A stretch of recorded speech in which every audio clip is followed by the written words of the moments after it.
So ayan guys, luto na naman ang ating hapunan.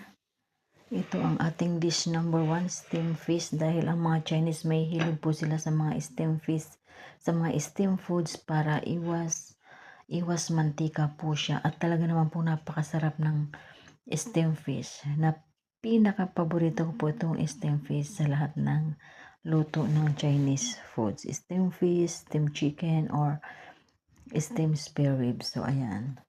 At meron po tayong deep fry na chicken wings at meron tayong sweet chili sauce. Ayan. At ginisa-gisang choy sam. So yun lamang po, kain na po tayo. Pagkain namin to ng aking mudra. Dalawa lang po kaming kakain yan. Ayan. Hati po kami dyan. Hating kapatid. Yes.